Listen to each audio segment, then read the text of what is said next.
नमस्कार विद्यार्थी मित्रांनो, या व्हिडिओमध्ये आपण डॉक्टर APJ अब्दुल कलाम यांच्याविषयी संपूर्ण माहिती जाणून घेणार आहोत.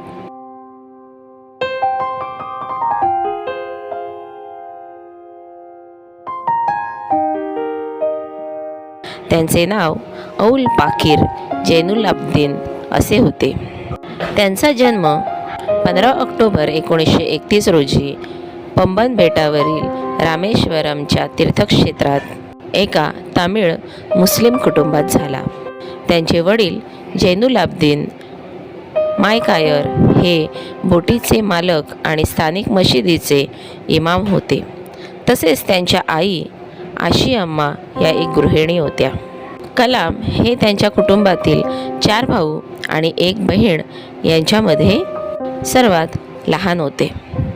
कलाम यांचे पूर्वज श्रीमंत मायकायर व्यापारी होते आणि तरी देखील 1920च्या दशकामध्ये त्यांच्या कुटुंबाने आपली संपत्ती गमावली आणि कलाम यांचा जन्म झाला. तोपर्यंत ते गरिबीने त्रस्त होते. लहानपणी कुटुंबाच्या तुटपुंज्या उत्पन्नात भर घालण्यासाठी त्यांना वर्तमानपत्रे विकावी लागलेली होती. त्यांच्या शालेय वर्षांमध्ये कलाम यांना सरासरी गुण मिळायचे, परंतु त्यांना शिकण्याची तीव्र इच्छा असलेले एक तेजस्वी आणि मेहनती विद्यार्थी म्हणून ते ओळखले जायचे. ते त्यांच्या अभ्यासावर आणि विशेषतः गणितावर बराच वेळ घालवायचे. रामनाथपुरम येथे शिक्षण पूर्ण केल्यानंतर कलाम यांनी सेंट जोसेफ कॉलेज तिरुचिरापल्ली येथे प्रवेश घेतला आणि तिथून 1954मध्ये त्यांनी भौतिकशास्त्रात पदवी प्राप्त केली. त्यानंतर मद्रास इन्स्टिट्यूट ऑफ टेक्नॉलॉजीमध्ये एरोस्पेस अभियांत्रिकीचा अभ्यास करण्यासाठी ते 1955मध्ये मद्रासला गेले. 1960मध्ये मद्रास इन्स्टिट्यूट ऑफ टेक्नॉलॉजीमधून पदवी घेतल्यानंतर कलाम हे संरक्षण संशोधन आणि विकास सेवाचे सदस्य बनले आणि त्यानंतर संरक्षण संशोधन आणि विकास संस्थेच्या एरोनॉटिकल डेव्हलपमेंट एस्टॅब्लिशमेंटमध्ये शास्त्रज्ञ म्हणून सामील झाले. कलाम हे एक प्रसिद्ध अंतराळ शास्त्रज्ञ विक्रम साराभाई यांच्या अंतर्गत कार्यरत असलेल्या एन्कोस्पार समितीचा देखील भाग होते. 1969मध्ये कलाम यांची भारतीय अंतराळ संशोधन संस्था इस्रोमध्ये बदली करण्यात आली, जेथे ते भारताचे पहिले उपग्रह प्रक्षेपण वाहन SLV-3 चे प्रकल्प संचालक होते, ज्यांनी जुलै 1980मध्ये रोहिणी उपग्रह पृथ्वीच्या जवळच्या कक्षेत यशस्वीरित्या तैनात केला होता. कलाम यांनी पहिल्यांदा 1965मध्ये DRDO येथे स्वतंत्रपणे विस्तारित रॉकेट प्रकल्पावर कामसुद्धा केलेले होते. 1969मध्ये कलाम यांना सरकारची मान्यता मिळाली आणि त्यांनी अधिक अभियंते समाविष्ट करण्यासाठी कार्यक्रमाचा विस्तार केला. 1970च्या दशकात कलाम यांनी प्रोजेक्ट डेव्हिल अँड प्रोजेक्ट व्हॅलियंट या 2 प्रकल्पांचेही दिग्दर्शन केले, ज्यात यशस्वी SLV प्रोग्रामच्या तंत्रज्ञानातून बॅलिस्टिक क्षेपणास्त्रे विकसित करण्याचा प्रयत्न केला गेला.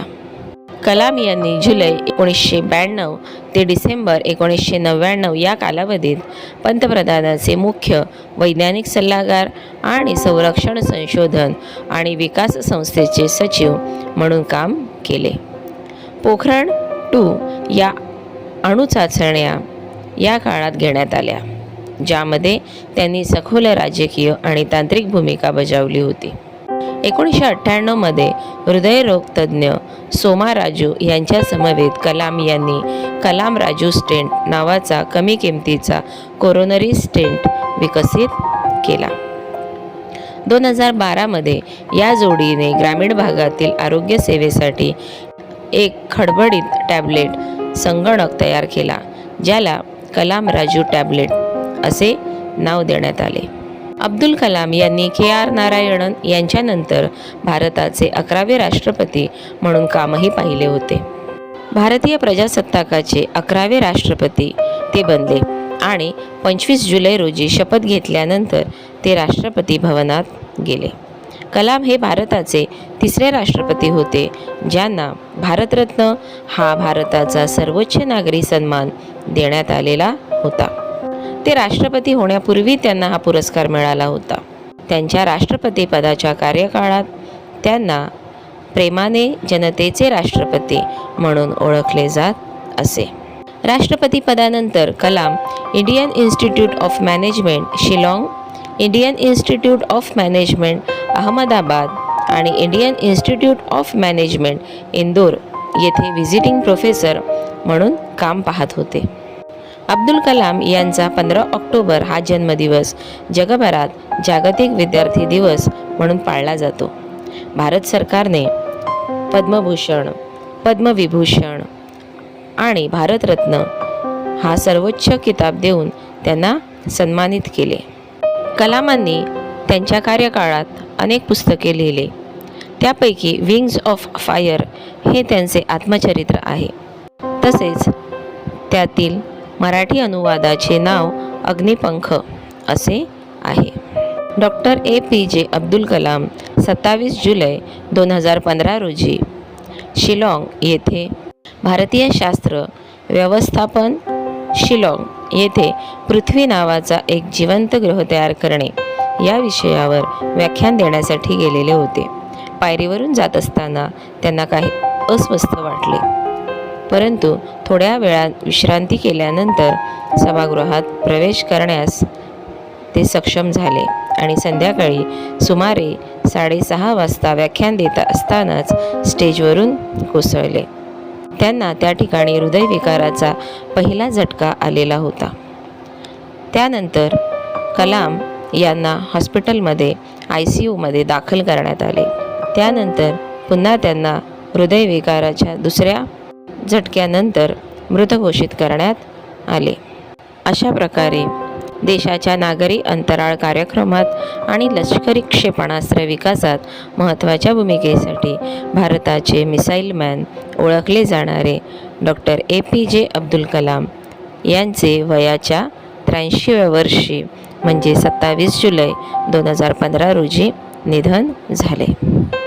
या व्हिडिओमध्ये आपण डॉक्टर APJ अब्दुल कलाम यांच्याविषयी संपूर्ण माहिती जाणून घेतली.